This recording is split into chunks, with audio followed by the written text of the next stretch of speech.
What's up, everybody? Welcome to another Low Kick event. This week we've got Low Kick Online with FGC Meetups. We're doing a fundraiser here with Ignite. I am Monty. I'm here joined by Seth. What's going on, everybody? You're a regular Street Fighter V streamer. And yeah, as you heard Monty, we are here with the FGC Meetups fundraiser. I have been so excited to be working on this project. I've been so excited to be able to tell people about it and kind of push it around. I haven't pushed it around as much, I feel, but dude, I just miss the locals, man. I want it to do well when we get back, man. I know, dude. We've been missing Ignite. Joe and I yesterday were just talking about like the goofiest thing. We were just talking about Ignite milkshakes. Like, not even, we've gotten to the point where it's like, all right, we've already gotten all that bracket sadness out. We've already gotten all the like hanging with the boys sadness out. But now we're just hitting through the list. We got down to the milkshakes at Ignite. Dude, it's like the minor intricacies are the ones that sometimes hit the worst too. Cause like I didn't even think about the milkshakes. I was thinking about like on Fridays where we kind of just get to like drink and hang back and just chat with everybody at the bar, you know, and just y'all were sitting around with like a PBR, like the little things of that. Being at Ignite and hearing some kids scream at League of Legends on the other side of the room, like all sorts of shit like that. It's all the like, yeah, don't get me wrong. Competition and playing in person and hanging out with people, but also like you just by this point, like we've been thinking about that for like months, right? Yeah. And like you can still play people, it's not the same, but like you can't make up for like I don't have anybody in my house that is just chilling here playing like Siege and yelling at the dude next to him, right? Yeah. Like that's the full experience and we're missing out on it. You don't have children playing Grand Theft Auto 5 online, you know. I really do miss like the social experience of being at the local, just and not even around the FGC parts of it, like you said, where it's just like seeing the people, like the walk-in people come through and be like, what the hell's going on, the people playing fighting games on the couch but not with us, you know. Seeing people at Ignite get upset because we're being too loud. Like people trying to play games. There's like a 5-man playing Overwatch on the side and you can tell they're side-eyeing us a little bit. Yeah. Oh man, I mean Ignite's so great. Like it's such a fantastic venue for locals too. Like to the point that like we're talking so much about it. And like with all this other like all of these other things that we've gone through, like went to and gone through, and Ignite is still like everybody talks about Ignite all the time. And it's just so like so good and so like I don't know. It feels like so cultural, you know. Ignite's sick. It is. Like I think that it's the way that Chicago kind of has it. It's always been so integral. Like even around our events too, where like our major events, where it's just like right after bracket, go get food. You know, it's like, you know, most other majors, it's just like right after brackets, immediately stop and play casuals. But even at our locals, it's just like, just grab food immediately after. Grab food before. I remember I would be setting up and Joe would get there so early. Like him and Swag would get there hella early. And then he'd be like, you guys want to get food? Yeah, I get to go get food with place him. down the street. Yep. I'm always setting up and I'm always just like, I want to get food. But it's sick, dude. So I miss just like that experience where it's just like they're not even really your friends, but they feel like your friends, you know. But I mean, they are like it's people you hang out with like every single week and like you know, like exactly that type of stuff. Like you're still just hanging out and like getting food. Like yeah, you see each other in this context, but like when you see each other in this context, it's not like oh you entering bracket, yeah. How's the weather, right? Like you're not getting hit with the small talk. Yeah, exactly.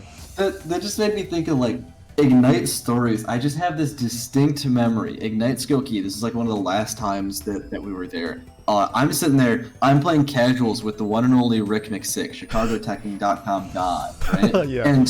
And we're playing, and like I don't play a lot of Tekken, right? So I'm playing like Claudio or something, and I'm just being a funny guy, and he's playing random select and washing me, right?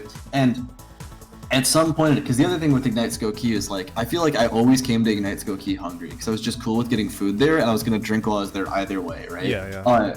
So we're sitting there and the whoever was working the bar comes over and hands off chicken tenders. And Rick starts losing his goddamn mind that I ordered chicken tenders. Like, Rick is like, verge of in tears laughing at me for getting them. And I just have this distinct memory of getting my ass beat in Tekken 7 and being laughed at for getting chicken.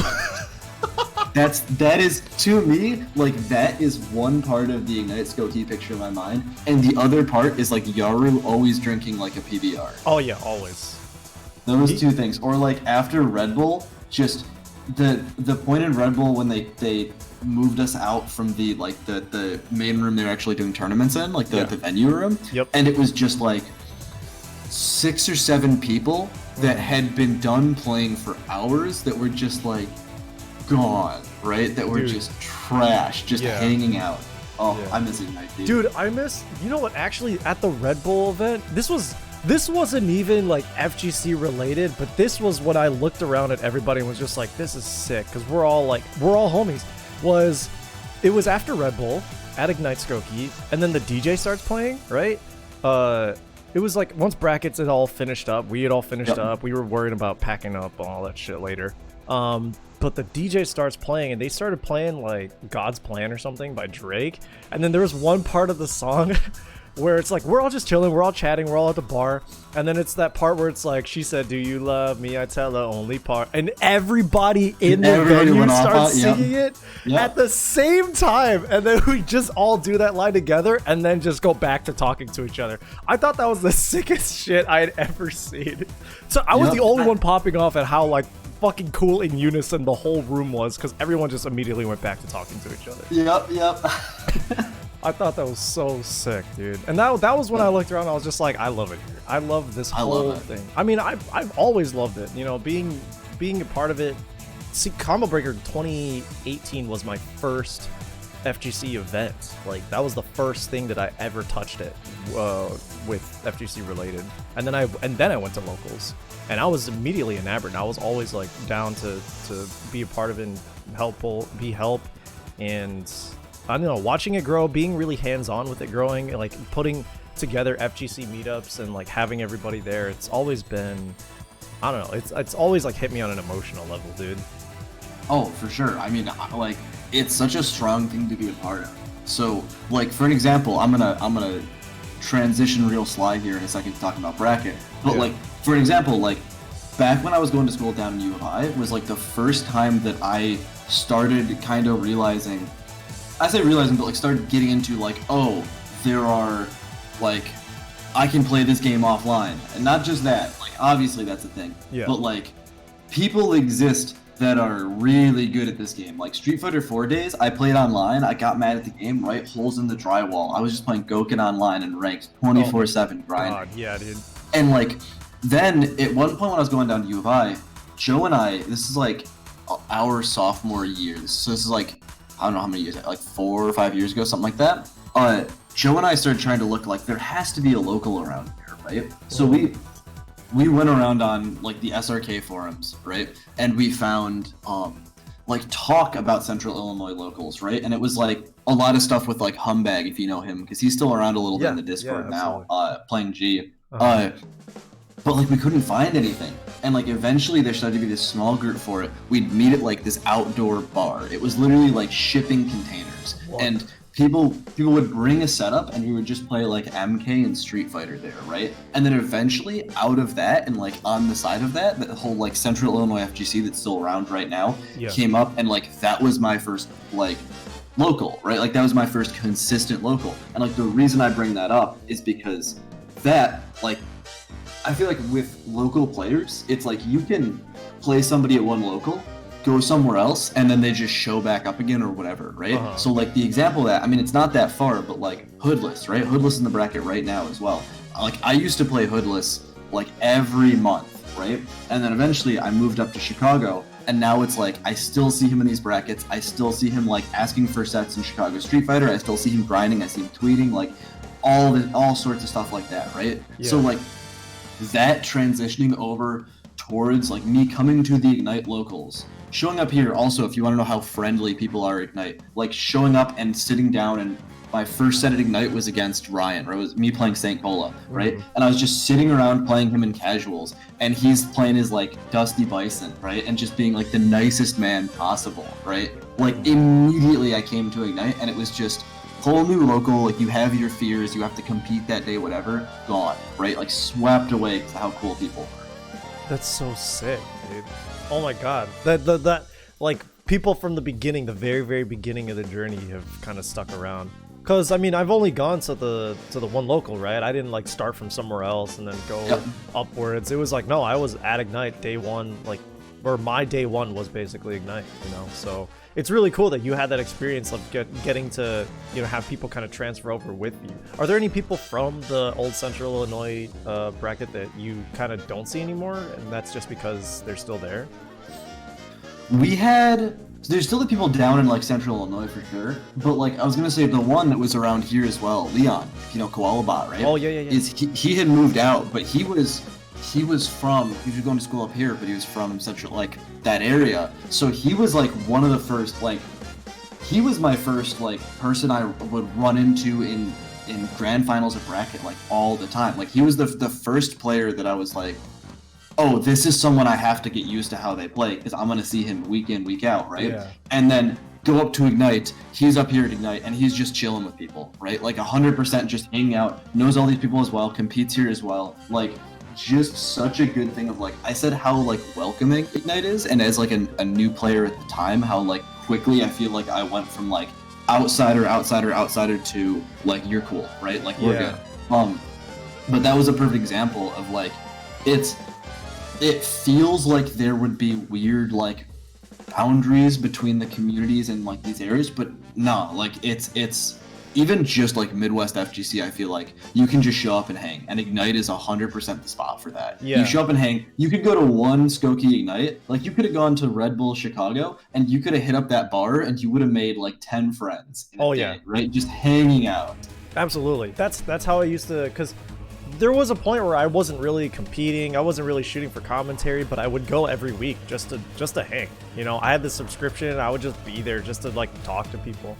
ZJ Mac in the chat says, I never expected to stick around as long as I have. Ignite was a great place to talk to people. That's exactly what I used to do. I used to just like, I would be there, I would just watch Street Fighter, because I wasn't confident in my ability to play it, nor was I like too big on like trying to improve. It was more or less just like, I just love being a part of this community and like making friends in this community, and that's exactly what I would do. I would just go there and chat with people that I considered my friends, you know, every week. Yeah, 100%, like 100%. And that part of like when you first start like traveling even just to locals, there's a fear around competition, and that's like legit, because you're there watching and you're like let's be real, you're gonna go 0-2. It doesn't matter how good you are, you're gonna enter tournaments, and at some point you're gonna go 0-2 just because of the environment being new. But like you go and you watch and you're like, damn, these people are like good. They were like, I mean, you're watching the top of the top matches, right? You're seeing like Marcus and Zach playing, right? Yeah. Where you're like, this is like, these guys are good, like they'll wash me. But then you kind of just hang out, and like you always see this with new people. You just hang out for a while, and you watch, and you hang out, you ease your way into bracket, and suddenly you sit down in bracket, and you're a little bit stressed, and the guy next to you is also just chilling. And you're like, oh wait, this isn't like nobody is like, we're still like, these people are still friendly. Like there's not suddenly this, oh, you're like a new guy, like you're gonna, you know, you might be weak in the bracket, like you're gonna go 0-2 or that doesn't exist, right? Yeah, everybody is just like super happy to see somebody come out, super happy to see somebody play. Like that culture is amazing. Yeah, it really is. It really is, like, especially the people that you see are really working at getting better, and like the results, everybody room wide is celebrating, like, oh shit, like he actually finally came out, like finally beat that dude. Like, dude. I remember when, let's see, I remember when Stuart actually was kind of new, kind of dipping his toes in and kind of just getting into it. This was probably back when like shortly after Cody dropped, and you can definitely see that he was practicing on Cody. But I remember like a couple months after, when he started like beating people in bracket, and everybody in the room is actually just like, yo, shit, Cody, or yo, damn, all right, let's go, Stuart. Oh, yep. And it's still happening even online. Like, we don't have the locals, but we're still playing with it. Yeah, last week was just nuts. The other week. Like, everybody was Stu's #1 fan. Yeah. Because you want to see that success. You want to see your boys win. Like, it's it's to me like the perfect like tournaments for that. Obviously you see it at Combo Breaker. Combo Breaker is huge, but like Frosty's is so big for that too, where like you just see like essentially our community here just pulling up and all behind somebody playing because you're just chilling and you see like, oh, Stu's got a bracket match. All right, I'm gonna go watch, right? Yeah. Like just stuff like that where it's like you might not feel like you kind of mentioned the thing of like friends that you see every week versus like friends that you would hang out with constantly outside of it and all. But like you could just have a group of Midwest people, especially Chicago people, just through Ignite and through like these communities, just going in and seeing someone play and be like, oh shit, is that bracket? Yeah, okay. And then like 15 people are just grouped around. Yeah. Right? Like just like that. Yeah. I remember like my first like Combo Breaker 2018 was the first time I ever went to an FGC event, and I didn't know anybody there. I went there with like my friends that didn't play fighting games, and I was just like there to try to have a good time and kind of soak in all the sights. It was just really, really cool, but that's what got me into the scene as a whole, and like motivated for me to, again, like you did, go to the SRK forums and find my local, and I was just so upset that it's down the street the whole time. It was down the street, so I walked there to Ignite. And then after going to Ignite for a while and building all the relationships and meeting all the people and getting to know everybody, Combo Breaker 2019 happens, and I'm there looking for everybody, looking for all my friends, looking for the bracket setups, and everybody's just grouped around each other.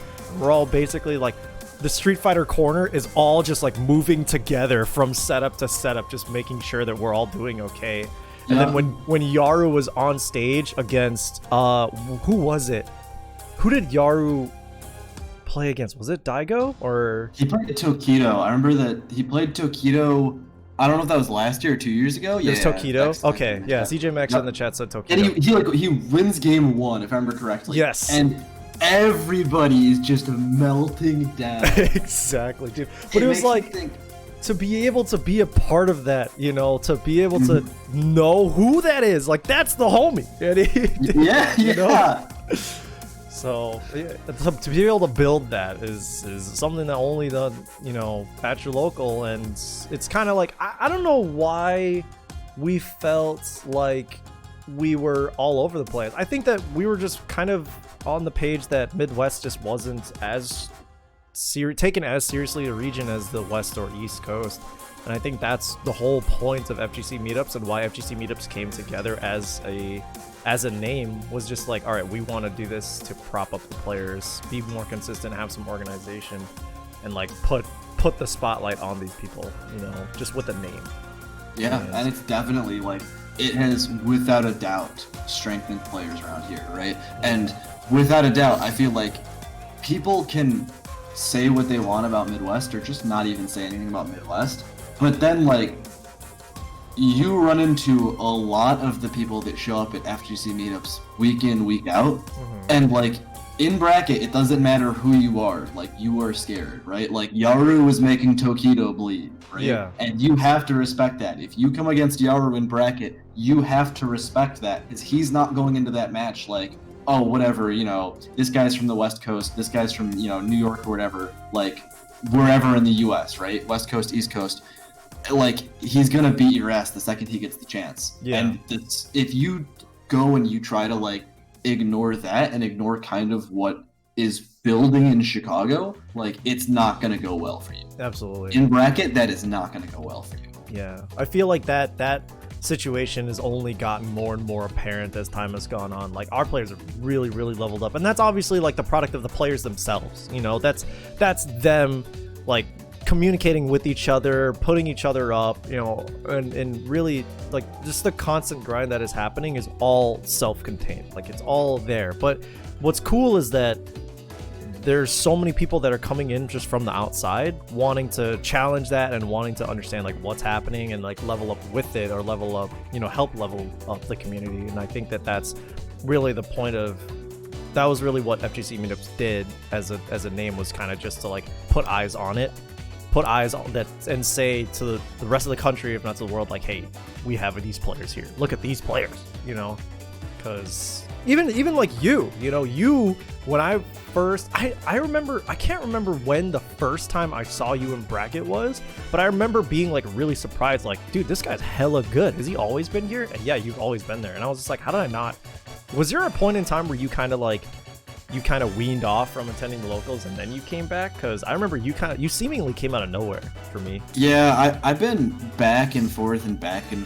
Like, especially, it used to be like before Joe and I moved out here, it used to be like a long drive for me. Like, to go to like Ignite on Elston was like an hour 10 or something like that. Yeah. Which, like, sometimes I would do it, but that's a Monday night, right? So especially when I started working, it's like a Monday night and it would just kill your Tuesday, right? Yeah. But like, I'd still make the drive occasionally. It's been in and out for me with consistently playing this game and consistently competing in this game, right? So like, the big one I would go to like often is I would go to GameWorks in Schaumburg, right? As opposed to like, because both of the FGC meetups were so far away. That's not the case now, but like now, you know, we all got smoked by COVID, so it's like both of those, like Skokie is way closer, but and Skokie is like, you mentioned it before, it's such a good hangout, but like that's kind of gone by the side. But yeah, just been in and out, but like, it's definitely a thing where I feel like I can like disappear and do play whatever other games, right? Play Final Fantasy 14 16 hours a day for like months, and then show back up to Ignite and just have people be like, oh, hey Monty, what's up? Yeah. And that's like, you're cool. Like, it just like that. Like, oh yeah, you were doing stuff. Like, what's up? Yeah, dude. Speaking of what's up, what's up? What happened? We finally get our first match underway. And it backed up. Yeah, I've seen that happen had before. to dip. It like started and DC'd one of them. They'll restart it and come back in. Yeah. You might have to. I've had this happen before where you had to move around, like remake lobby or have somebody else running lobby. Even. Yeah. Well, I think when they come back in. What also can happen sometimes is like, sometimes cold pipe just has to be in the first player 1 slot. Yeah, that can happen sometimes too. Yeah. You just have to switch around like the load order for the server. I don't know, it's weird, but at least it wasn't the issue with Saint Cola and I back when we first started doing Street Fighter. It was like, we would have ghost matches. Like, Saint Cola would get in and I wouldn't. Back when he would do like the spectating from his position in the lobby, and like, he would have to do baseball commentary just to tell what the stream has a black screen. Yep. And he, like, I think it went pretty okay because he's really good at like relaying that information live, like moment to moment. We'll remake the lobby. It's okay. This happened to me earlier today, says ZJ Mac. I wonder if it's because of all the activity that's going on in with CPT Online. Yeah, CPT Online could be. Yeah, so it could be. But let's just make another lounge, no big deal. And then I'll invite the two again. I'll actually invite Cold Pipe first, just to try to... Yep, we got in the chat talking about like starting to go to locals before the pandemic, but being a little bit like afraid of playing in bracket. Like, that happens to everyone. Like, I swear, I was talking about going to those Central Illinois brackets before, and like, I bet you if like anybody, like if Leon were around, he could attest to this type of stuff. Like Leon or Arnell or any of those guys, my hands would be shaking when I was playing. Like, Hoodless probably remembers there were times I played him in grand finals and there was a reset, or I'd play him like once and have to play him later, and I would have to get up and like take a small walk or take breaths. Like, Hood used to be playing me, beat me games, and then turn to me and be like, calm down. Like, I used to have to get pep talks from people I was playing because I was so goddamn stressed, right? And like, that's a thing you have to work through and you have to understand just as far as competition goes. But like, that's that's common, right? That is not like any like unique, like super like strange thing. Like, that happens. Yeah, it definitely does. I mean, it still happens like amongst veterans, you know, like we're seeing, I remember I think it was last week for Grand Blue where like Chris Chaos was he finally won bracket, but he said at so many points, at several points, he had to like get up and breathe and drink water and stuff, and he's been in there for years, you know. So it still happens no matter how like deep you are, but it's all about like the emotion that you have going in to your match, or the emotion that you are, how emotional you are about your game. So yeah, I mean, I think that idea of like having to take a moment is such like it sounds at first like you backing off in game, or you taking a moment to chill or whatever, is like against what you want to do, because you're like not playing the game for a second, right? Like, or you're giving someone space. But like, I remember specifically, like, as far as like a like incredibly strong player that does stuff like this, like NuckleDo would literally back off, like if he was stressed, back up to like 2/3 green, and you'll see him take a hand off the controller and shake it out, and then take the other hand and shake it out, because he's just getting like a moment to collect himself, right? Yeah. That type of stuff, I feel like being able to like understand, like no one, if you are trying to compete, even at whatever level, like you are going to be like a little bit worked up, right? Right. And like that's a part of it. Like it's not about pushing that aside and like ignoring it or trying to beat it down. It's just like controlling the way that happens and playing through it, right? It's just like sports. Like I used to, when I ran track and cross country, like I would be shaking at the start line. Shaking, right? But you have to get in that mood of like the second that the actual competition starts, is you just like it levels out between you and you just go through it, right? Yeah. And like that applies, as goofy as it sounds, that applies to fighting games. Yeah, it's a game, but it's competition. Like you're gonna be stressed because you're preparing for a bracket and you're showing up, and that is what you have to do. Yeah, I honestly think that is the way that Dude does it, because you have to take yourself out of the equation, right, in order to kind of emotionally calm yourself about any kind of situation. This happens with like most kinds of stressful situations. You have to like, obviously like deep breaths are going to help you physically calm yourself down, but to mentally do it, you have to eject yourself from whatever is happening to you and look at it from an outside perspective and like kind of reassess. So for Do, or for, I know Tokido does stuff where he'll like pump himself up in between, like he'll keep that blood going.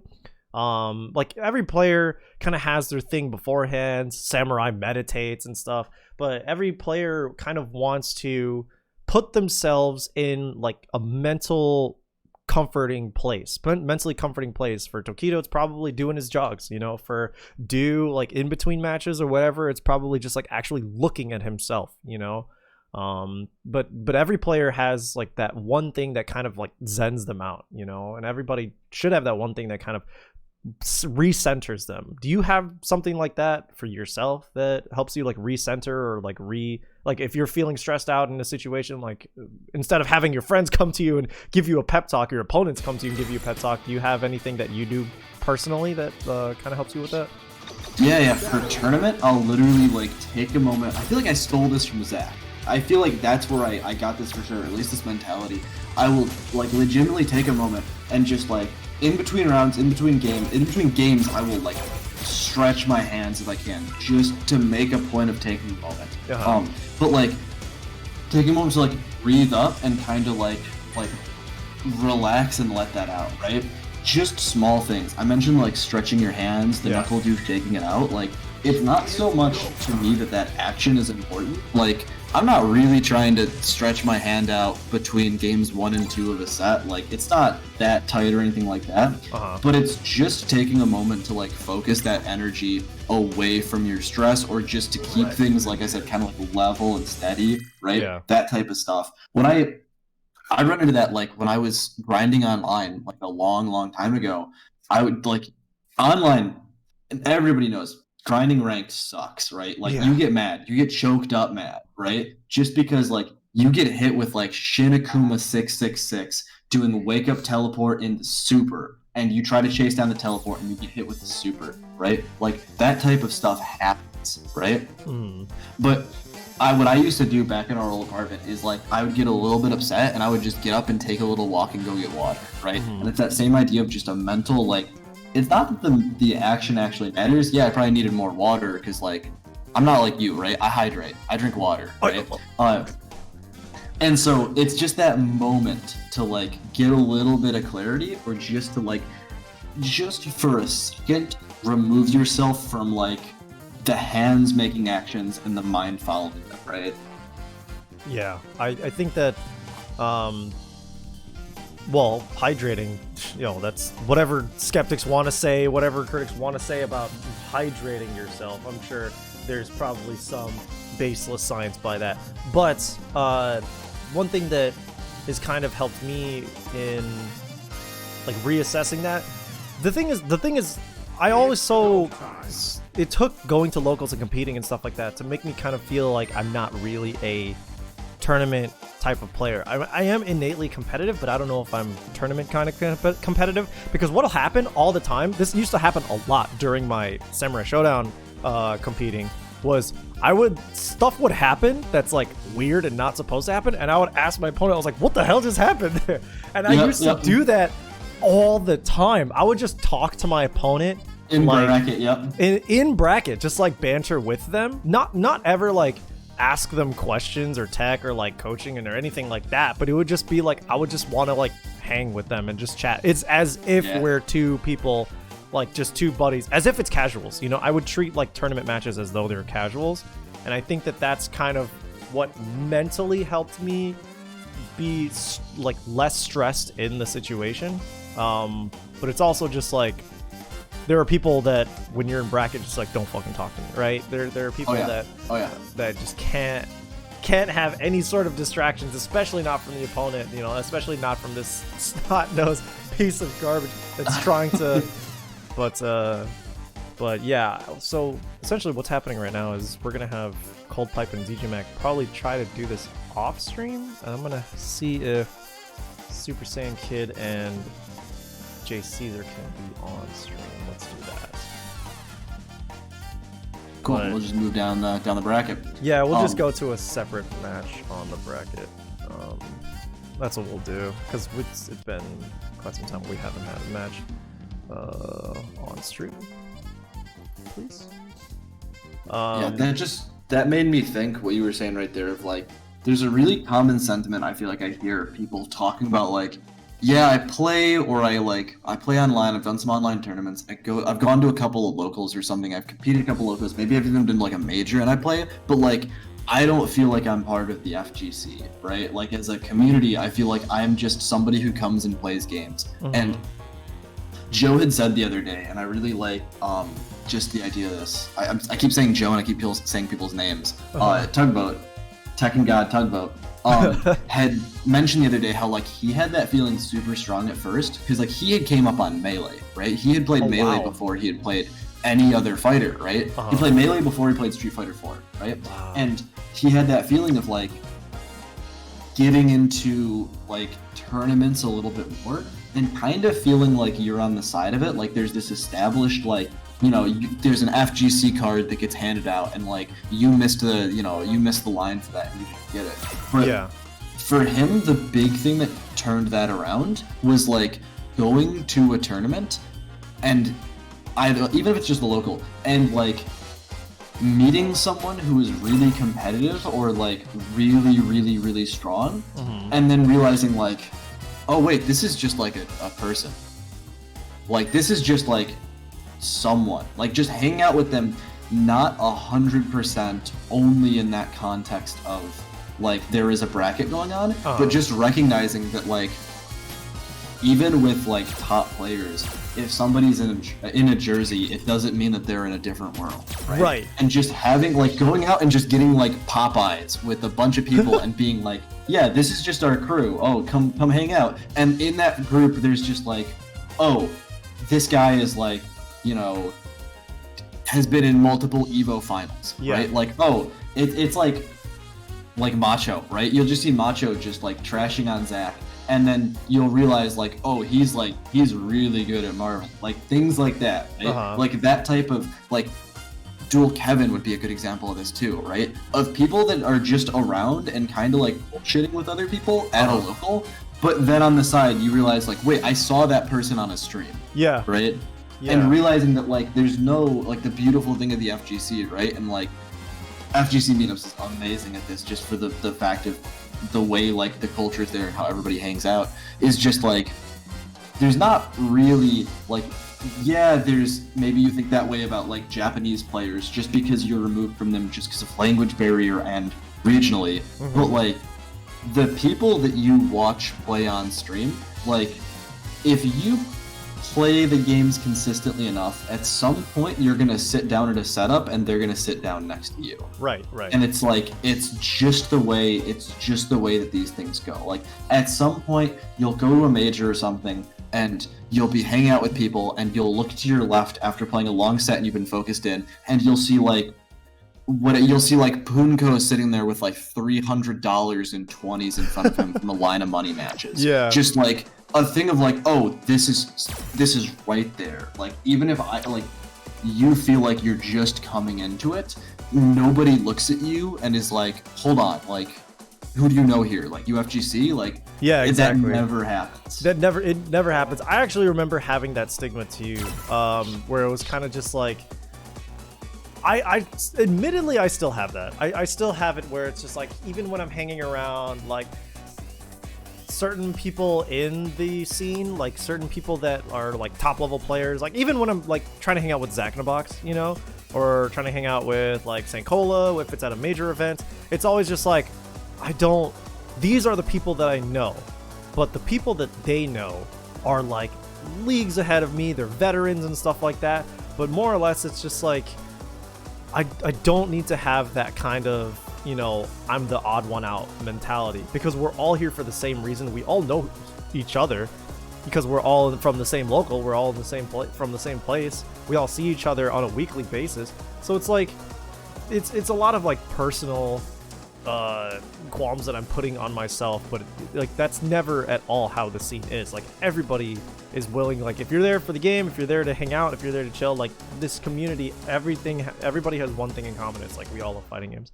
So at its core, so as long as you're there, like, and you do like fighting games, be it Melee or Street Fighter or whatever it may be, like, yeah, you're cool, you're here for it. Yeah, I mean, you run into, like you said, you're hanging out with a friend of yours who knows whoever it is that is like, you know, way more like well known, or just like, you know, as a player, like incredibly competitive, and you see him all the time on stream, like that type of thing. And it's like stressful, and then like you're in a group and they say like, oh, this is Seth, and that person's like, oh, what's up? Like that's it. There's no like crazy like weird dynamic between them. It's just like these it's just a group hanging out at the end of the day, right? Like that story I had before, like, yeah, then you have that stress of like, oh, this is like whatever, you know, crazy strong player, and this person, like Zach knows them or whoever knows them, right? And then they're like, yeah, we're going to get Popeyes. Yeah. You want to come get Popeyes? Like that type of thing where you're just like, it just pulls you out of like, oh yeah, we're here for a tournament, but at the same time, like, you know, how much time on any tournament weekend do you spend competing? Like, right. Even if you're like a really strong player, a pretty small amount of time is spent actually sitting around waiting for your pools. How much time do you spend playing casuals? Well, that's a bigger number, right? But like, even you add those up together, and there's still such a massive chunk that is just hanging out, right? And like, that is like, it's not, I'm at this event for this event, and anything else I do is like off topic, like wasting time, whatever. It's like, no, you're at Combo Breaker, walk down to the Culvers with us, come down to Portillo's with us. Like, it's 105 degrees outside, we're walking over to Portillo's. You want to get beef? Like, like that type of thing is so universal, right? I think we're going back to Cold Pipe and ZJ Mac. Something, I think it's CFN, dude. I don't know. Yeah, I wouldn't be surprised. Yeah. But I mean, it's cool just to be able to like banter about, oh, man, like reminisce on the locals and on the intricacies, because it's just like, we're not even talking about the actual matches. We're not even talking about, like, we're just talking about all the fun stuff that comes around being in this community. And that's why there's really no I see 5-bar connections to everyone but Cold Pipe. We have 1 or 2 bars showing.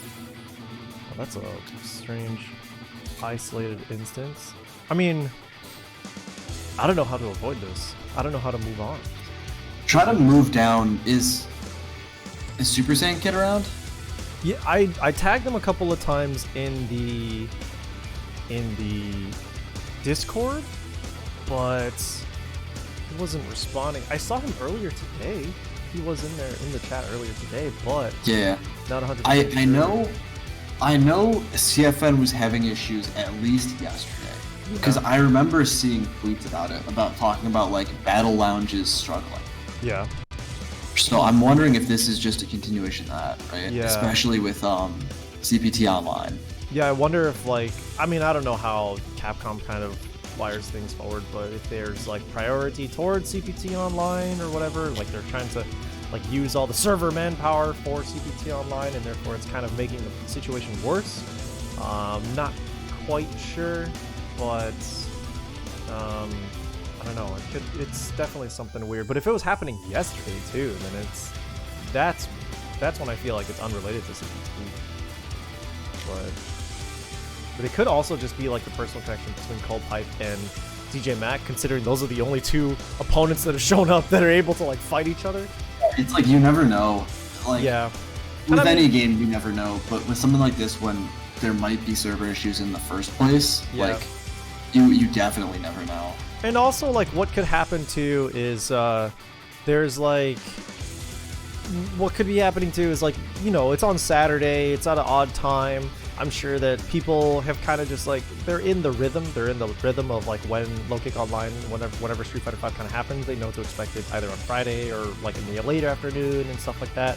Like, I'm sure you were surprised when I hit you up, and I was just like, hey, can you commentate at 2 p.m., you know? Yeah, at 2 p.m. on Saturday, yeah. As opposed to the Friday time slot. I mean, like, it makes a lot of sense that there's some miscommunication here probably going on. I wonder if some of the players in bracket were just like, yeah, I'll just do it after CPT, you know? And, but here we are. But, I mean, we're still, what is the whole point of today's bracket, like, the whole point of today is to raise money for FGC Meetups, to raise money for Ignite specifically, actually. So just to make sure that we, you know, the staff over there is taken care of, because they're still working despite all this like COVID stuff that's happening. You know, they're still there. We want to make sure that not only are they safe, but that they're still being compensated well. I'm sure that hours are like being shifted around over at Ignite. I'm not sure how they're doing it, but like we just want to, you know, give the lovely people at Ignite something to show our appreciation, and definitely to tell them that we miss the hell out of them. So if we like head over to the Matcherino, dude, we got 160 buckaroos in today's total pot. This is the pot like shared for the day. We're gonna have this thing going on the whole time, and we do have the code over there, the LKO626 FGC for the free 50 cents. So it's really nice to see that pot growing, and all of that, 100% of that, is going to Ignite and its staff to be distributed. However, so.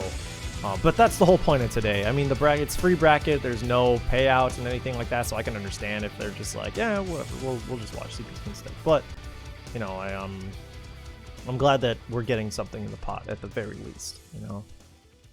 Yeah, for sure. I mean, like you had said, it's anything as far as giving back for Ignite is like we just spent so much time talking about appreciation for Ignite and just for the whole structure that makes FGC Meetups exist. Yeah. Right? It's like, it's invaluable. It's so far beyond like the amount that you or I or anybody else involved, even just, not just even in the Street Fighter scene, not just even in Low Kick, but in Chicago fighting game as a community, like as the full community, is like, it's massive. It's ridiculous. Right? Yeah, dude. I mean, and I'm really happy about it. I'm really proud about it to be hands-on in development, but I'm mostly happy to just see it growing. I'm mostly just happy to see like its players satisfied, because most of the process with like, you know, that goes into scheduling FGC meetups and making things happen is just like talking to the communities and asking them what they want. You know, I'm always asking, like, even the smaller games and the old man stuff, just like, hey, do you want to be featured this week? Hey, are you here? Like, do you want to play? Do you want a bracket this week? Because I think that with Street Fighter, one of the things that was happening was Tekken. At the time that we were doing this, Tekken was exploding, and the Tekken community in Chicago was exploding, and it was just like, we have two huge communities and not the space to accommodate it quite yet. You know, like this was before we were granted the event space in Skokie location, and it was just like, dude, how do we do both? You know, and because we want to have them on every week, but because they deserve to be on every week, but I don't like they're bigger than us. You know, they're bigger than what we can provide. So that like initial problem was already like the best case scenario, where it's just like we have too many people to accommodate, and then we eventually like ironed things out. We eventually like grew big enough, and we showed the Ignite people like, there's a lot of us, and then they're like, yeah, you're right, so take the big space. But yeah, once we started regularly getting the big space was when things regularly started getting bodied. So it's terrible situation, you know, terrible circumstances how that happened, terrible luck. Yep. At least, you know, the point of today is to make sure that we've got it all to come back to. So I'm glad that people are 100% showing that they care, man. I don't know. It's I miss it dearly, dude. Yeah, everybody does. It's such like it's such a like being involved with this community doesn't exist. I feel like does not exist to me without Ignite as a space, right? Right. If it does exist, it exists in a completely different image. Just because I would have never like stumbled into the community the way I did, right? Been led towards it the way I did. Like the way that FGC meetups brought me from one local to another almost like seamlessly, and that Ignite facilitated that is just like it's massive. And I think Ignite has such a good spot for people getting into and joining into the Chicago FGC that you show up and you want to come back. Like it's fun, it's a good time, and that space is responsible for that just as much as the people are responsible for that, right? That's like a thing we can't miss out on.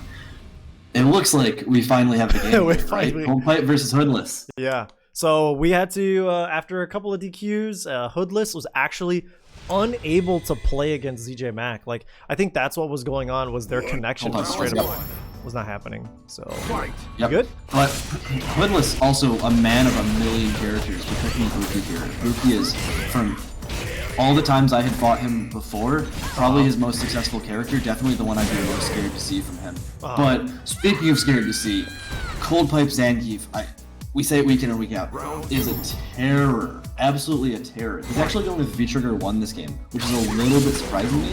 Maybe a matchup pick, right? But generally, Coldpipe runs the V-Trigger 2 and just puts up these, like, 300 damage command grabs. Just at any point you are risking for game.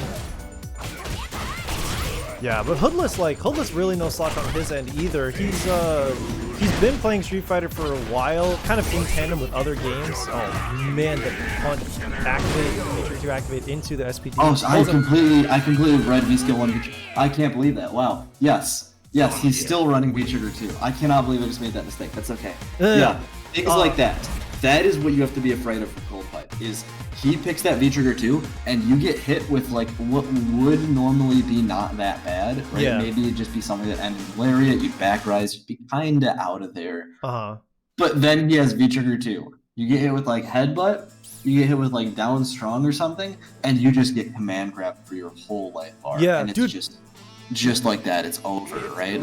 What's bonkers is how confidently he takes V-Trigger 2 into seemingly bad matchups with it. Like, you would think that against Ibuki, that's a V-Trigger 1 matchup, right? Because if Ibuki is going to, like, either poke you out with kunai, like, definitely with air kunai and stuff like that, you kind of want to respond properly with the pass-through, with the projectile invulnerability, but he is very confident in his ability to convert into, or just the threat of those, like you said, those 40% health bar worth of SPD, and that's kind of Coldpipe's MO. Is just he's very, very confident in buttoning you down, walking up, finding his moments, and you saw, like, that was a really, really nice punish that he got off of a DP just with air SPD. Yeah, he did air SPD as a DP punish, which is crazy. Like, that is, as a meterless punish, like, the situation you are getting, I mean, that and heavy SPD, like, it's still so strong and such a statement of just like, it's a way you don't expect to get punished off a DP, right? Yeah. But Cold Pipe is just, he is a punishing player to fight, right? Nice. Yeah, that right there, flexing the forward heavy kick, that is going to be so massive for Cold Pipe against Ibuki on the ground. Things like forward heavy kick and V skill from Ibuki are really, really like linear forward. Again, she steps a little bit forward when she uses them or hops a bit forward. And that's the exact type of move that Flex destroys, right? The down jab counter hits and that SPD right afterwards just put this hot back dash and nothing. Another SPD, one EX SPD might do it here. This is scary. It doesn't even need to be EX now that V-Trigger 2 is up. Hoodless is going to try to slow the pace down a little bit. And he's very dead here. I mean, you take 3 SPDs from Geef, especially one of them being the enhanced SPD, it's curtains. That's just the amount of damage that comes out of that, and the situation and just the mental like stack you have to deal with is rough, right? Yeah, it's pretty nice. Nice forward medium kick. That's a very common thing that you'll see Hoodless do, is using Ibuki's forward medium kick as a shimmy tool, right? Because it goes airborne, so if you try to throw, it'll lift completely. She'll get the counter hit, and she can stand medium kick as a follow-up, right? When it counter hits. But if I'm Hoodless, I'm scared of these dashes from Cold Pipe, right? You need to stop Geef from approaching any way he wants to, or else you're going to get washed, right? Like, you can see how much Cold Pipe is just dashing forward, but nice stop, not going to kill him. Even spending the meter might not have. Uh-oh, there's the dash into SPD, but this is not heavy SPD, so the situation's not great. Hoodless wakes up with crouching light kick to stop that forward motion from Geef, essentially saying, you didn't do heavy SPD, I'm not gonna let you take this. Oh, EX Kunai just doesn't hit the explosions too far, but regular Kunai closes out. Yeah, that's the way you want to see Hoodless pace these, right? Geef needs to stay at arm's length and not be able to approach the way that he wants to approach. Because when he gets these dashes out, things get scary. Nice. There it is, another flex into SPD, like you said. But Cold Pipe is definitely going to be looking for those moments where Hoodless just wants to kind of like push him out just a little bit, but there's another dash. Good tech from Cold Pipe to follow up. Actually, crush counter. Cold Pipe is actually trying to maintain offense, and in some situations he was getting paid for it. Like Hoodless would come in with a cross up. That's actually the third cross up that he landed in the corner too. You have to respect the wake up a little bit now though, because CA is on tap. CA is, oh, this is dead. This is dead. Once again, we saw that twice, and those were huge reversals there. We saw Geef throw out the reversal down jab, it would counter hit because it interrupted whatever Hoodless was doing as his pressure, and then he just went straight to EX SPD. So the reason stuff like that is working is because if it's blocked, you get caught. Well, if it hits, obviously, your like pressure gets interrupted, and when Geef throws you off of your timing and onto his, that's when you get SPD'd, right? That's when you think, oh, I got hit here, I shouldn't be doing something, or I got interrupted from, here was the pressure I had going in my mind, it got stopped, my rhythm is off, and I'm just down backing, SPD, right? If it's blocked, same type of situation. Geef has kind of locked you down a bit in SPD range, and the second Geef locks you down, you start taking guesses. And the second you start taking guesses against Geef, that's what happens, right? You go from 1 guess into 2 guesses, you go from 2 guesses into 3 guesses, and then that's stunned, and then that's dead, right? Yeah, exactly. And there are a lot of moments where, you know, despite taking a ton of damage, despite Hoodless doing his best to like put buttons out there and keep him out, Cold Pipe was not deterred by any means. He was still moving forward, and sometimes he got paid for it. You know, sometimes he would take a cross up for his troubles, because he was like moving forward to not too ready with a lariat, anti-air, or anything like that.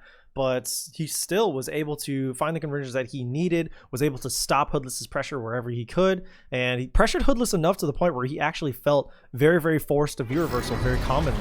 And that's something that Ibuki like really banks on later on in the round, is she kind of needs that V-Trigger 2 to be able to pull herself on top. But now we're going to move into the next match. I'm glad that we got these matches going.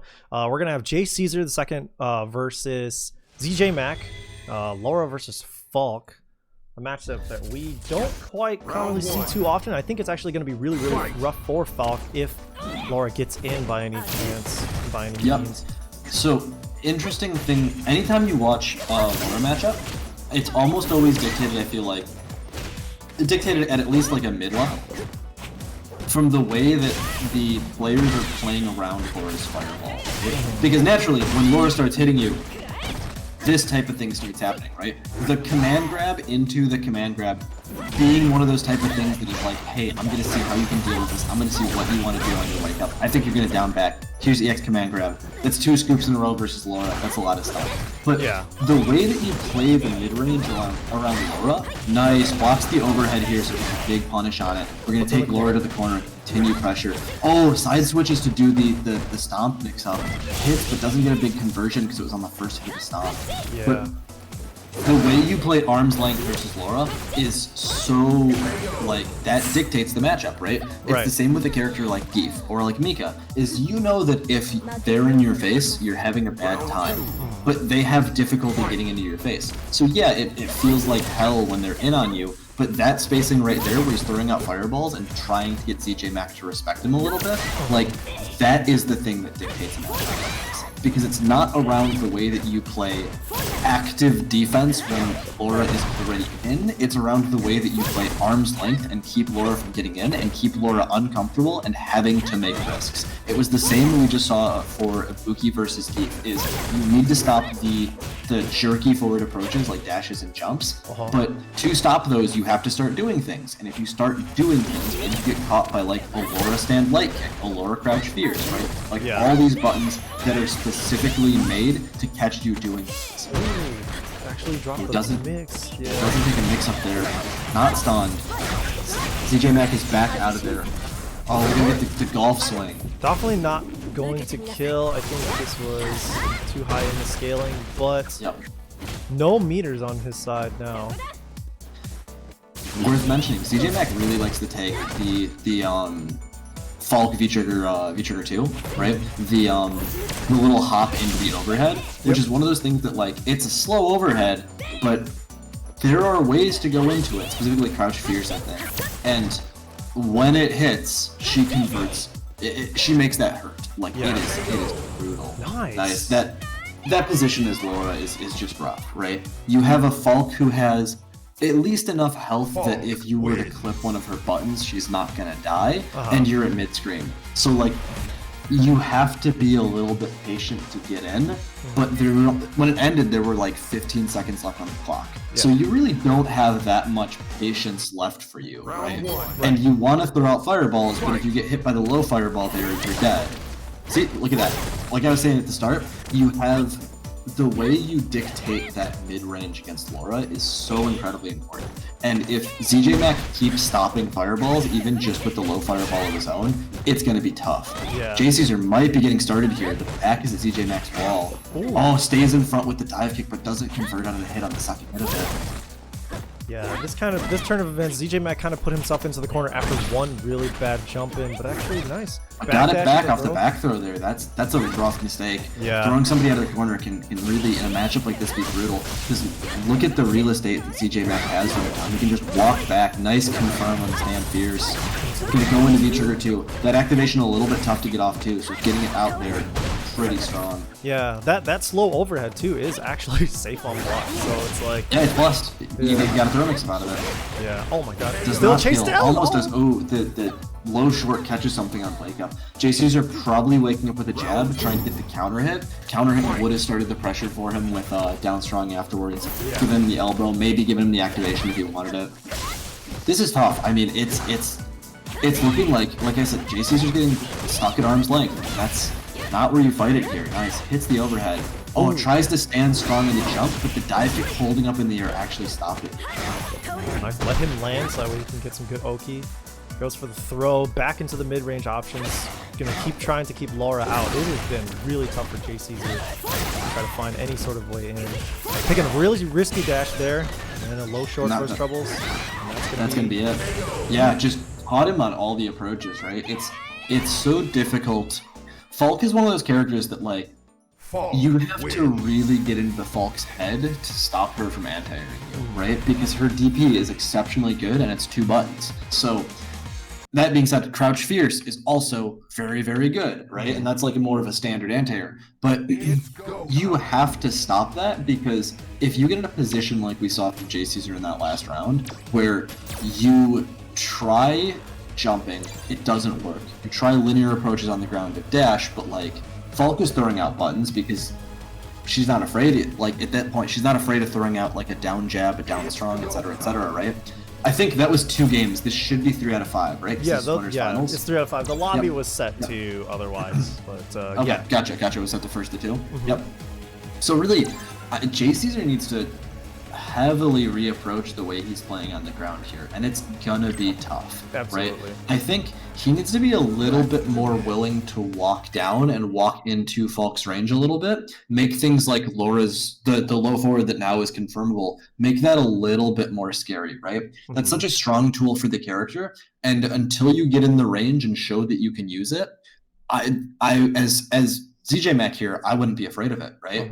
I'm not afraid of fireball at further ranges and me thinking I need to back up and then getting caught in the proximity block from that, because every fireball that's come out, I've stopped with, you know, the crouching fireball. Right. So it's not really, there's not many approaches right now from Jay Caesar that have teeth. But speaking of having teeth, wow, perfect timing. Kage on screen. This is so sick. I've been playing so much Kage recently, so seeing a Kage come through in bracket is so cool. Yeah, always a welcome appearance by Kage. I just think this character looks really cool in motion. I think his damage and combo routes are sick. He's taking V skill 1, so I think he's got a plan V trigger 2. Yep. And, on how he's going to be able to move through some of her pressure with the armor that he'll get on V skill 1.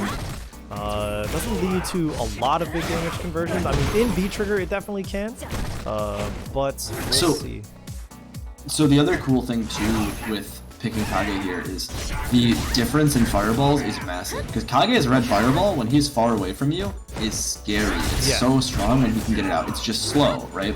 But we see V skill 1 and V trigger 2, right? So V trigger 2 giving him access to the slam, but also giving him access to demon, right? Yeah. That demon just being such a ridiculously strong super. So it looks like he was just using that to try to get the V trigger up. We're gonna see activation in a second here. He can activate, his V trigger 2 actually has really strong activations. No, he could have made that hurt. EX DP because he caught him dropping the punish. He knew he'd be a little bit stressed there. No punish again! Doesn't punish the V trigger. This is rough. Jay Caesar has left this round on the table as it stands, right? Yeah. We'll see if he can still make up that little bit of damage he'd given up before. But now that Falk is in V trigger, she can actually use her V skill 1 to reflect those fireballs. So red fireball as a tool is almost completely turned off because you're not going to get much damage out of it. Because it's, demon? There's the demon. Caught the whiff. No, did not catch the whiff. Oh, just too far. I thought for sure that would have had it, right? We saw that Falk low forward whiffing during the activation, but activation into Demon was just too slow to punish it. Yeah, you can't use the unenhanced V skill against the fireballs that have multiple hits.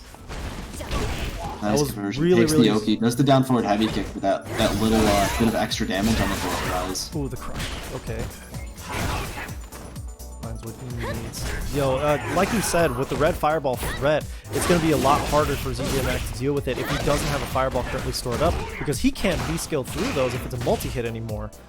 Stun's looking a little high on Jay Caesar's end. Oh, actually gets crossed. Nice jump spacing. Nice. Puts him in the corner. Up. He's respecting DP really hard right now. Oh, nice. Doesn't continue the target combo. That could have led to a stun. Nice. EX overhead. Okay, really just comes down with V-trigger 2. At light speed. Closed out with the slam.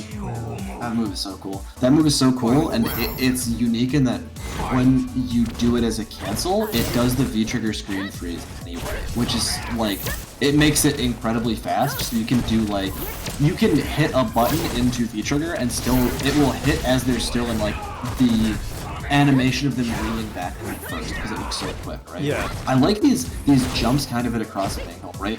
Trying to switch up your jump timing with dive kick isn't going to be too effective as Falk because of how active DP is, but trying to cross her up is going to make her pick different decisions as far as anti-airing. She's probably going to have to do things like jumping back, right? Right. Or just playing the space a little differently. Oh, baits the DP. What a good bait. That was really, really good bait, but no V-triggering up on the side. Actually gets caught with the XDP into the cancel. Yep. Goes for the side switch. Side switches. Okay. Pretty smart there. Wants to keep up that pressure as much as he can. Still has some trigger left. One more conversion. Oh, the counter hit to close it out. That's rough. Yeah. The same way the second game ended, right? Got a little bit greedy and woke up with a button. Yeah. That situation too. I think we can afford to play a little bit patient and look for an opening just because of how high Kage's damage is. Something like a low forward into a Tatsu, into DP, maybe has to be EX there, into V-Trigger. With the EX spent on DP might have been enough damage to either close it out or put ZJ Mac one guess away from that round. Yeah. And I think that's the type of thing you have to look for when you're fighting a character that wants to zone you out and you're playing a character that is notably weak in notably weak in the mid-range, right? And Falk now has the V-Trigger up, so your red fireball's kinda dissuaded, so you're a little bit weak in the long range again now, you have to start being really, really patient because you no longer have the health to just bulldog your way in and keep switching up your approaches, right? It gets tough. It gets tough playing a character like Kage against a character like Falk and being at disadvantage and being at set point in winners finals, right? You are one round away from being knocked down into losers. So at that point, you're just trying to think of what can I do here to get damage because there's not much. Yeah, it seemed like ZJ Mac had to play that game of patience, had to play essentially that war of attrition in the mid screen against both characters, in both matchups. And it was mostly just because that's how Jay Caesar wanted to he wanted to play that mid screen and just get the conversions that were going to lead to the maximum reward, when really it was more about you needed to smother ZJ Mac. And I think that that's either not the style of Jay Caesar or just something that he wasn't keen on playing in those specific matchups.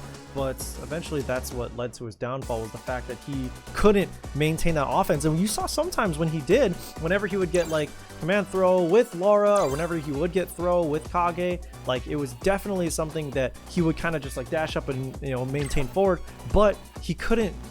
One of the things that he wasn't really able to do is he wasn't able to maintain corner pressure, and he wasn't able to stay confident in his offense. He wasn't able to stay confident in the fear that he would put into ZJ Mac, and then he would end up backing off, giving ZJ Mac that breathing room, or just letting him leave the corner altogether, sometimes even putting him back outside the corner. So hopefully he's able to learn and adapt to the next match that he has going up against Cold Pipe, who's going to be just an absolute monster and steamrolling over. This is like the difference in play styles, the whiplash that Jay Caesar's going to have to face right here, going from ZJ Mac to Cold Pipe, right? Going from fighting against a Falk who wants to keep you far away to fighting against a Keith who intends to get in your ass and SPP you is going to be completely different. This could be in his favor, though. Yeah, exactly. The one bright thing is that Kage does also want to pressure you and to get in your face, right? Oh, that was hard risk to take at the very, very start, right? He DP'd expecting Cold Pipe to take his turn after the V-step.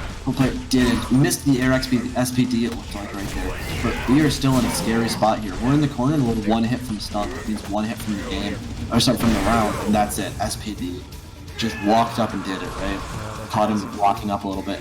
If I'm Cold Pipe, I have, just from that first interaction of V-skill into late DP, I have taken that Jay Caesar is very afraid, right? Yeah. Very, very afraid of Zangief doing Zangief things. Nice reaction. Oh, but when you get those far hints, like the jump back in that type of situation, sometimes you just need to sweep.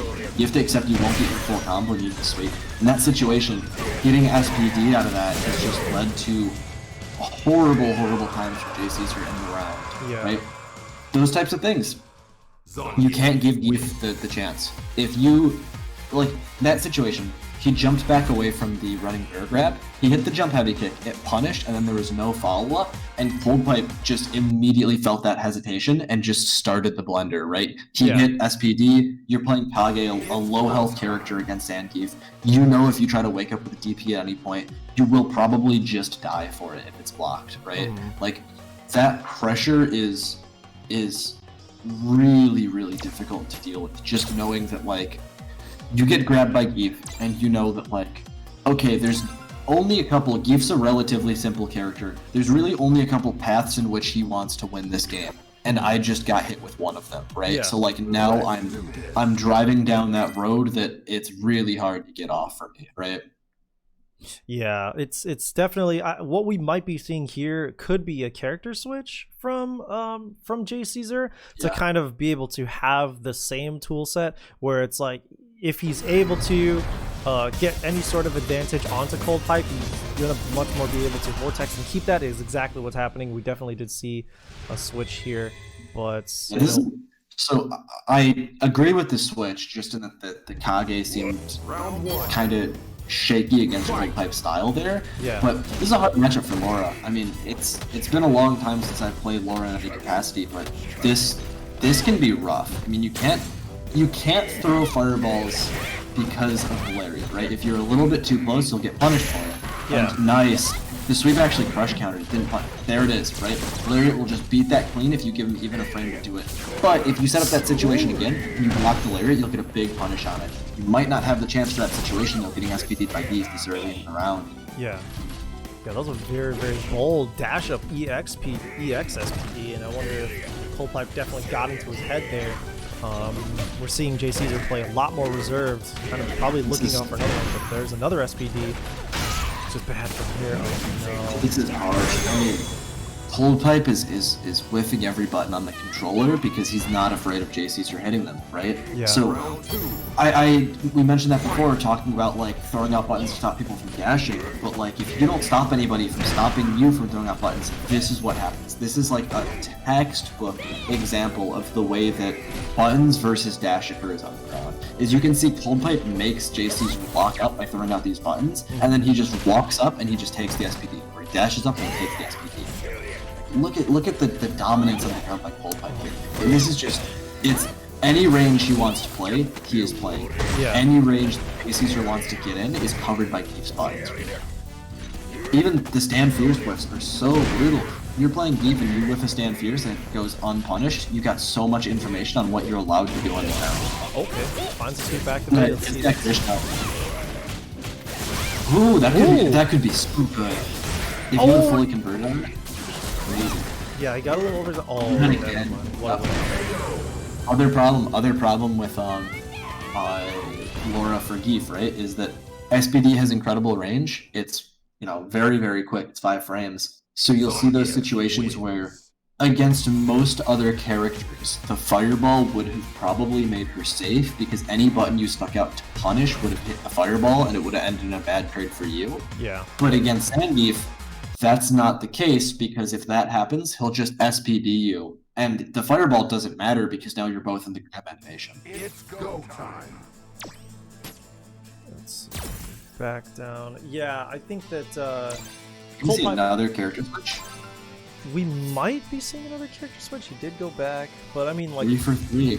Yeah, the whiplash that you're seeing, like not just between opponents, but how he's kind of like shaky on his strategies. Like if this is another character switch, I don't think it's gonna bode well for J Caesar, just in the mental. I think that he's already really shaken up about what he's going to do. I don't know if he really has the solution because I don't think that he played the lore to get any more answers from the matchup. Actually goes with the Ryu.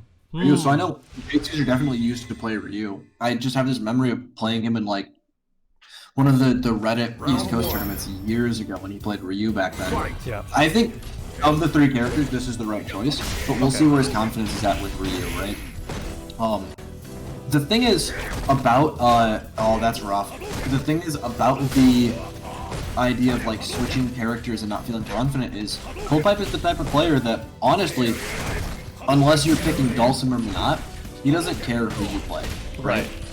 He is going to play you, not Ryu, not Kage, not Laura. Yeah. And he's just that style of player that like he's a little bit less concerned with intricacies of hard, specific weird conversions in a matchup or weird trade stuff or whatever interaction, and he's more concerned with the way that you play defensively and catching on to that, right? Okay, I like this. Pushing Geef into the corner, taking up the space he has. That Lariat hit preemptively and traded.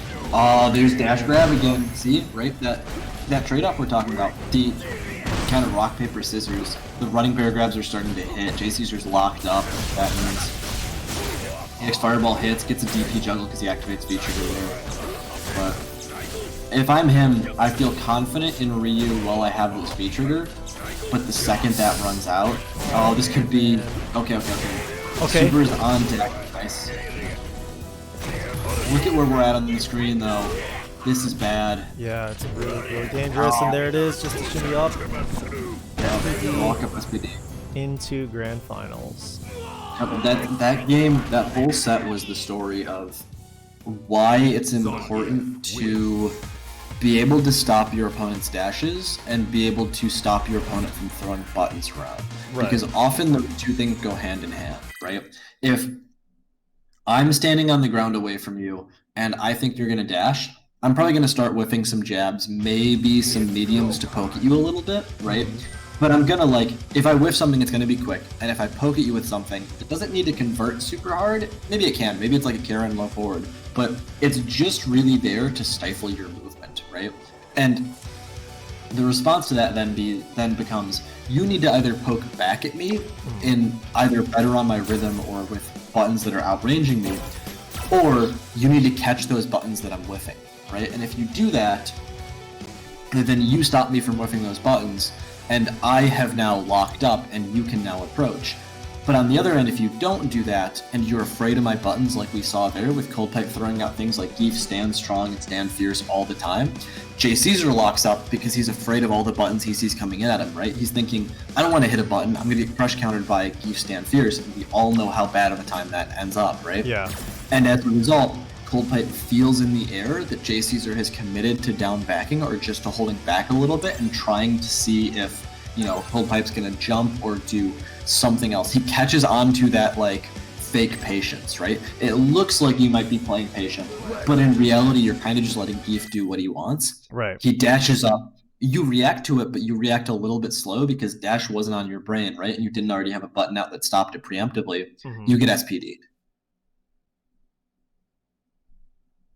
Yeah, absolutely. I think that there are also many instances in which that happened, or that oh no, that's our greatest fear. ZJ Mac and Coldpipe, just Capcom does not want, they don't want the blood between them. They don't want to see it. I don't know how to approach. Let's see. Not too sure how we should do this one, man. Yep. Coldpipe. It's a rough situation. Back to the same connection issue between the two of them, and this time it's for grand finals. Yeah, I don't know. It's a rough instance where they actually cannot fight.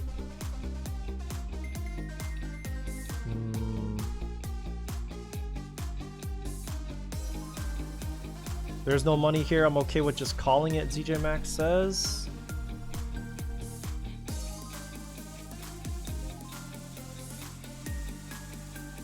Yeah, that's a good point. If any of them have an alternate account. Yeah, I'm wondering if even if it puts it cross-plat, if that might be, if that works, it will be ridiculous. Yeah, that would be really weird. Not changing the connection, but just switching the account. Yeah, that'd be really dumb. I mean, because what makes sense is, like, it's the network, right? It's ZJ Max. I mean, that's my assumption. Something in their connection. Yeah. And the way CFN had. I do. I'm logging in on second account. Can you imagine? I'm really looking for, like, a hardware switch here, like going from a PC account to a PS4 account, where I think they're both on PS4s. Yeah. Let me see. Just type in those.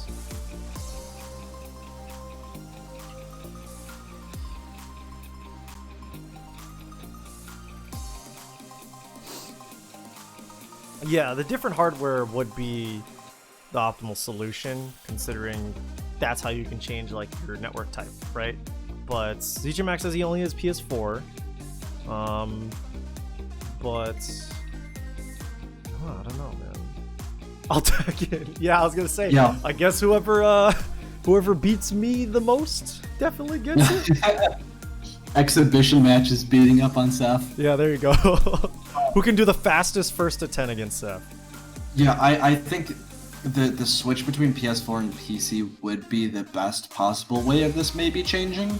It's the same, like, network connection still, but just a different hardware might, like, I mean, you're playing with a lot of, like, mites when you're talking about connection in an online game like this, and especially with CFN when it seems like things are already a little bit unstable currently. Yeah. Like, But anything, like, there's not much we can change on our end, and there's not much they can change on their end, right? So, whatever we can try, but it seems like the two of these players both have only PS4s, they just have other accounts.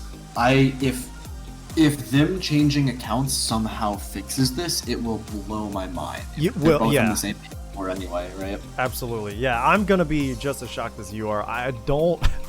I'm not confident that that's the fix, but worth a shot, right? And like ZJ Max said, there is no money on the line. All the money that is here is going towards Ignite.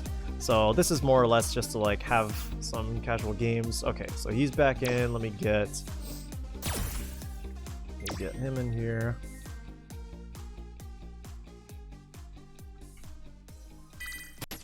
Oh shit. Hold on. Did I tap that right?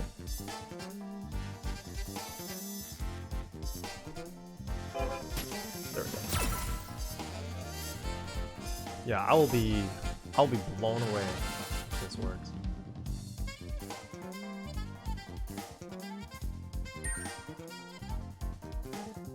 If it does, it'll be great. If it does, it'll be great. I won't understand why, but I'll be okay with it, you know? I don't know what I will do with this information if this works. I don't know what the universe wants me to do with this information if this works, you know? Like what moving forward? What does this mean? What does this mean, you know? Okay, so he's back, Zackin's back on. The best thing I would be able to guess, hopefully, is maybe just as simple as having them close the game when they had to log out between accounts has done something. Like, that would be my, like, that's my hope, right? Is that it was just something as simple as them switching accounts meant they had to log out of the game and start it back up, right? Yeah. And that fixes the issue. I don't think it will, because I assume it's network related, right? Yeah. So I assume changing around stuff on the same hardware, on the same connection, won't really do anything. But who knows, right? CFN is fickle sometimes. Yeah, it definitely is fickle and picky, and I mean it's inconsistent because like I said, the first couple SS5 brackets that we had, I think it was really just the first one that we had, we barely got matches on stream, but we did have a full bracket. It was more or less just we couldn't spectate it. The matches would happen, but we couldn't spectate it. Now the matches just won't happen. Nope. And okay, all right. See, I don't know. Maybe I would have been more upset if I would have been happy to see the game, but it would have been hard to focus on the game after the CFN mix-up. Yeah, we would have just been talking about, I don't understand, Capcom. Like, what are you doing? But yeah, CFN is just big whack, like you said. I don't know, man. Guess. Okay, both players are forfeiting. There is no winner today. It happens. Like, JC's were won all along. Yeah, dude. Incredibly unfortunate, but like, at this point, yeah, what do you do about troubleshooting a connection like this? Yeah. It's like you had said. It's good that this was. I mean, it's a charity bracket. At the end of the day, this is just to get some matches up, just get some matches played, and just talk about and watch people from Chicago and FGC Meetups players just meeting up and playing, even if it's not at Ignite. Although we'd love for it to be back at Ignite, right? Oh, man. Yeah. So just seeing, like, just having that opportunity anyway, even if in the end, you know, we all got sent to losers bracket by CFN, it happens, right? It happens, yeah. What we'll do is once offline sets come back up, we'll have the faded run back. All right, we'll do this again. We'll have ZJ Mac and Cold Pipe see each other again offline to settle this once and for all. I would love that. If like the first and second we get back, like, hold on, we need you guys to play a 1st to 3 right now. Yep. Whoever wins, you know, that's you guys dictate how much I donate to Ignite to my job. But all right, I guess that's gonna wrap it up for today for Street Fighter V. Because CFN is the real winner here by force. But yeah, man, that's about it. Monty, dude, thank you for not just commentating and not just for like your help on the brackets, but dude, thanks for helping me catch up. Thanks for like, you know, reminiscing and like just going through the memories of FGC meetups, dude. It's like I mean, you and I both miss it. Like, I miss you, dude. I miss like hanging out with everybody. I miss seeing everybody's faces. I miss, you know, having drinks with everybody. So thank you for like helping me just go through those memories and feel that again, dude. I'm really hopeful and excited to see you again, dude.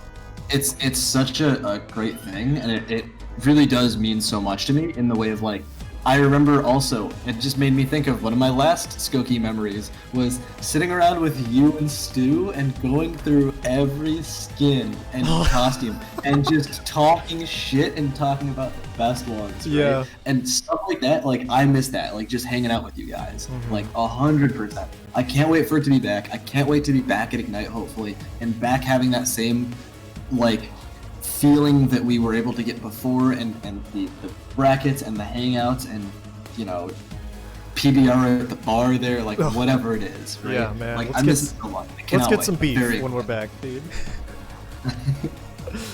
All right, so that's gonna wrap it up for today. Thank you everybody for watching. We're gonna have Soul Calibur 6 up next on the stream. Hopefully those servers are gonna go by well. I know they have their own fair share of stuff, but we're here for FGC meetups and for donating to Ignite. So again, if you guys want to, hit the exclamation point Matcherino in the chat to talk about and to see what that pot is looking like so far. It looks like right now we've got well, actually I don't have it pulled up, but feel free to follow that link and check out that. I've been Seth, and Monty, thank you, man. Yeah, always a pleasure. Thanks so much for having me. Of course, dude. All right, catch you guys in a little bit. Peace.